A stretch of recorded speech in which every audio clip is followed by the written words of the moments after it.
welcome you back to the Fitz and Heather podcast. We are excited to be here again. We're doing our very best to bring you relevant content to help you build your business based upon our personal experiences. Right. This industry, the life insurance industry, has radically changed our lives personally, and so we love coming to you talking about the different experiences that we've had. Last time we were with you, we talked to you about time management, and we talked about the importance of money management. So today our topic is money management. It is this illusion to think that any of us can perfectly manage time or money. It's sort of this elusive perfection we're all constantly chasing after. But today we're simply just going to share with you some tricks of the trade, some principles that we've lived our life by that have helped us get by in the topic of money management. You know, as we launched our business in 1999, it wasn't until 2003 that I kind of locked into a budget. I've found in dealing with small business owners, one of the biggest reasons that small businesses fail in the first couple of years is really not, the first year they fail because they don't know what they're doing and they're trying to figure the processes out. Well, the second year they fail because they made money in the first year and they weren't smart with it and they have no more capital to reinvest back into their business. And that's why they fail. And so I'm actually looking back on it, blown away. 3.5 years, we built our business without a budget. So that's probably how we got to a little bit of debt. Yeah, maybe so. But in a lot of ways, we sort of got lucky. But then I really sort of zeroed in on a very basic budget that I started following. And look, I can get more advanced. We are more advanced with our budgeting now. We have a lot more line items on our budget now than we did way back then. But what I want to share with you real quick is just what we did in early 2003 to really start getting our hands wrapped around the capital that was coming in, the capital that was going out, understanding what profit was, understanding what loss was, and really keeping things basic. So if you got a pen and paper, go ahead and pull it out and write this down. Started off with gross income. I'm going to give you a real quick, easy math formula that a first grader could do, frankly. But you take your gross income. Now, maybe you're not familiar with these fancy accounting terms of gross income. I wasn't. And so if you're not, gross income is what you're paid before anything is expensed out of it. Before you pay any bills, it's what money came in. So you take your gross income. Let's use $1,000 as an example of that gross income. Now, what I did at that point was I paid my lead bill. Right off the bat. And listen, I spent a lot of time thinking and talking to a lot of people about this, praying about this. For those who pray, I prayed a lot about it, and I just felt convinced that what I needed to do first after getting paid was pay my lead bill. I felt like the lead bill was an essential bill in getting the business up and off the ground. If you've been in the business 20 years, lead bill may not be as essential. But when you're first getting started off, the lead bill is absolutely essential. You have to have it. So let's just say my gross income was $1,000, and then I paid my lead bill, which was $300. And if we want to get more advanced on budgeting, I can tell you how that $300 actually should be fairly accurate when you're making $1,000 a week.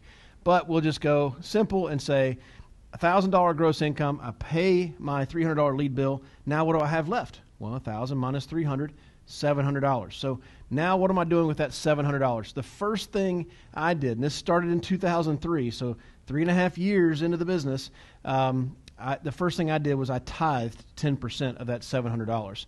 And some people, at this point, I've lost people sometimes in the conversation. They go, wait, tithe, isn't that a church thing? Well, I actually didn't start with the Christians. It started with the Jews. It's a pretty old concept that way back in the Old Testament. But even those who don't believe in Judeo-Christian principles, maybe they practice a whole other religion, everybody agrees that when you plant a seed, something grows, right? And everyone seems to agree that if you have a water hose with water coming through it and you put a crimp in that water hose, the water stops. Tithing is just a systematic way, taking religious principles out of it. Tithing is a systematic way of keeping the flow going.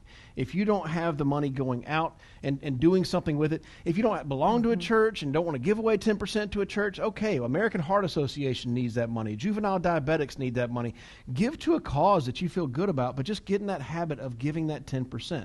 Because really and truly, it seems to end up being a principle where if you grab onto it and can't let go of it, it ends up getting harder and harder to get more of it. Yeah. It becomes really sticky in your hands, and the universe at large doesn't reward you with more. So I won't get into a whole... I want to make a comment Yeah. on why you teach about tithing. It's just simply because in our personal, again, we talk so much about our personal experiences. We were not faithful in giving or allowing that flow. Right. And in early 2003, when we decided and made a commitment that we were going to give, that was when our business began to grow. So this is, again, take it for you, how you feel about this topic, but we're teaching it simply because it had a major impact on our lives. Absolutely, 100%. And if you want to have a sideline conversation about tithing, we certainly can. I'm fanatical about it at this point in my life. So after that, so now we got $700, right? We paid off the $70 to tithe. We paid that. I also took $70 and put it in the bank in a savings account. The way we had it set up back in those days, we had 3 different accounts. They were all personal accounts. We didn't have business accounts at that point, but we had one personal account, one business account, and then one savings account. And I had a mentor back in those days that when he found out I was putting money into a savings account, he's like, "Why are you doing that?" I said, because I have so much credit card debt, like I can't use my credit cards. He was said, "Look, you could take that money and pay off credit cards, and if you need the money again, you can use a credit card again." And I said, that is a valid point, maybe for most people. For me, it is not, because my credit cards are maxed, and the ones that aren't maxed are canceled. And They won't lend us again. the companies have said, we don't want you to use those cards. Feel free to leave home without it, is what they said to me, right? And so I didn't have the credit cards as any kind of cushion, but in building this business, you do need a cushion. I remember an early mentor of mine always said the number of 3%. Every commission check you have coming in, take 3%, put it into an account. Eventually, you're going to use it. Maybe a policy charges back, and you got to pay that back. Or as you're building a team, maybe a downline agent has something like that, and you got to pay that back. It is eventually you're going to have loss in business. Every business has some sort of theft, however you want to label that. Walmart, for example, if you took the theft from Walmart every year and built a company just with that, it'd be a Fortune 500 company. So, and they don't go out of business for that. You have to plan for it. You need that cushion. I didn't have credit cards available by 2003, so I took 10% and just put it into the bank account. And so now, doing the math, had $1,000, paid my lead bill, $300. I'm left with $700. Then I gave $70 to my church, and then I gave $70 to my bank account, and what I'm left with is $560, and that's what I built my business with. Now, we can certainly get more advanced, because people say, well, what about taxes? Did you pay taxes out of that money? And no, I didn't pay taxes. That's a whole other teaching. We paid taxes. We did, but listen. It's really hard to budget your money if you don't have any. And so first step is let's make some. Second step, let's earn it. Now, I've seen people get really caught up in this tax and that tax and how am I going to do this? Listen, if you're not making money, the IRS doesn't care. Right? They're not asking you for money that you didn't make. 20% of zero is still zero. Right. Step one. I mean, you're in chapter 3 of budgeting. I'm in chapter 1 of let's make some money. Let's be basic with it. Let's get that business up and off the ground. $560 a week is what I had in this example to start building my business with, and I did. Yes. Well, when you live in a commission world, it's the best kind of world because you can make the most kind of money. But there is also not always a safety net there, which is why I think saving, the point he's making, and we've always felt like it's important to have a little cushion in the bank, because there is you're more aware that anything can happen when you live in a commission-only world. Anything can and will happen. We have experienced probably all of it at some point in our life as business owners.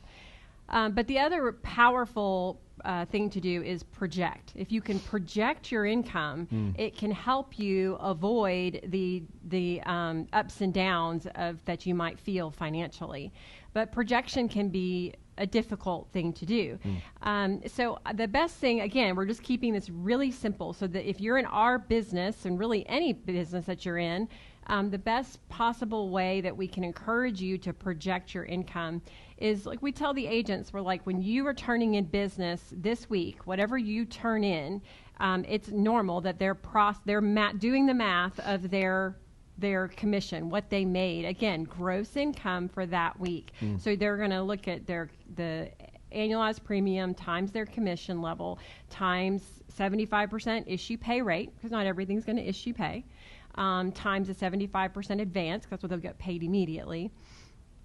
And they're going to look at that gross pay for that. What's that figure for this week?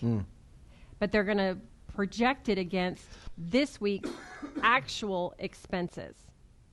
And that will either be in the red or be in the black. And again, for those of you that are a little new to those terms, red is bad, black is good. Right. So black means you made money, red means you lost money. Well, so if your projection is showing that you're losing money, then you know I better be hustling in my side hustle a little more over the next week or two so that I'm not in the red in a few weeks. Right.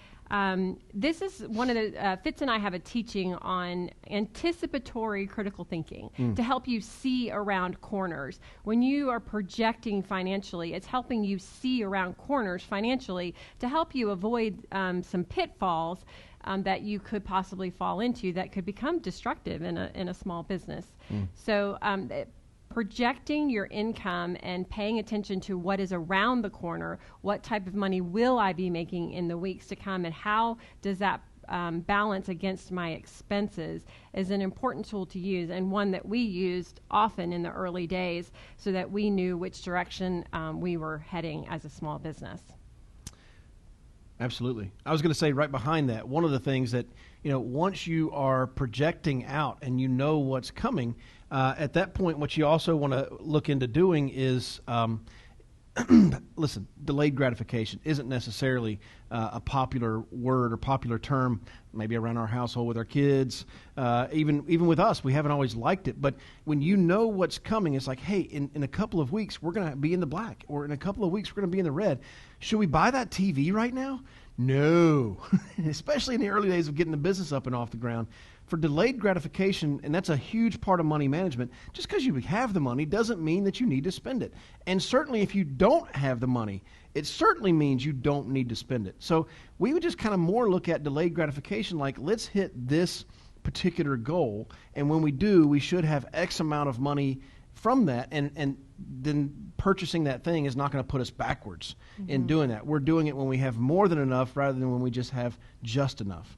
Right? I remember I went with a mentor to get my first Rolex. I was so excited to get this, but my goal to buy that, I don't know, $9,000, $10,000 watch was so big that when I bought that, it wasn't actually a huge purchase, but it was something I had wanted my whole life. I just kept putting it off until I hit that goal.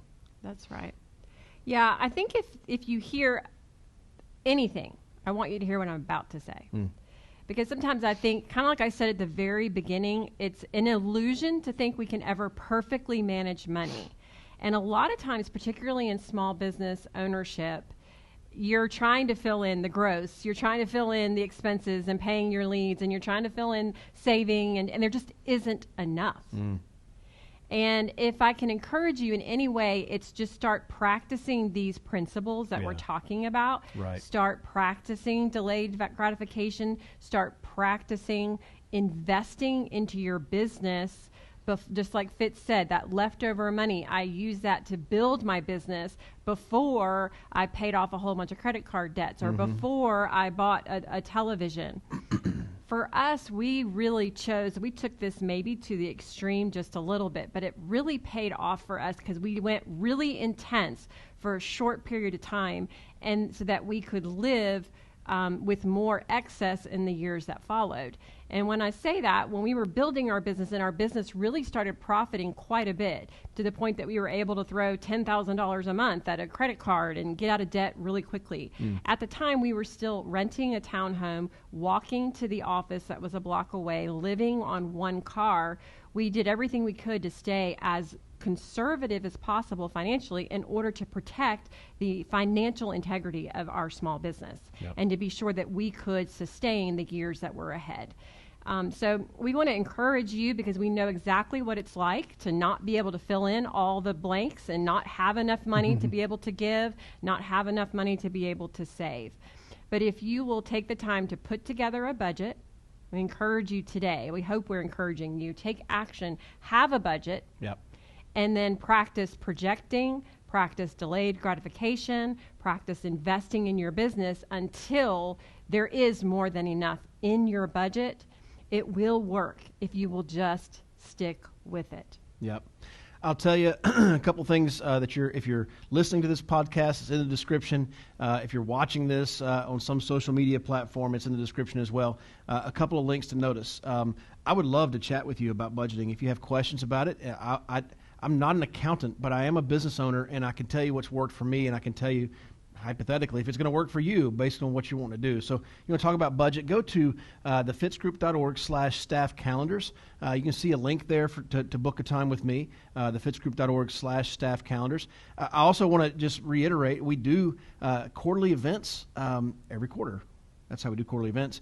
We have one coming up now as we're filming this. It's coming up in July. But there's, if you're seeing this 5 years from now, I guarantee there's a quarterly event coming up. Go to thefitzgroup.org/event registration. That's right. And you'll see what's coming up next that you could potentially get on board with and get around the team, get around us, and and ask the questions that are just burning in your heart. The last thing I'll toss out is, and there's a link for it, I do a teaching about budgeting. I call it Budgeting Part 1 and Part 2. It's very specific to our industry, but can be applied to really any industry. Mm-hmm. And I recommend clicking that link and watching it. It's like a 30-minute video. You'll learn some from it and maybe even spark some more conversation that you want to have. So, hey, now that you know, you know.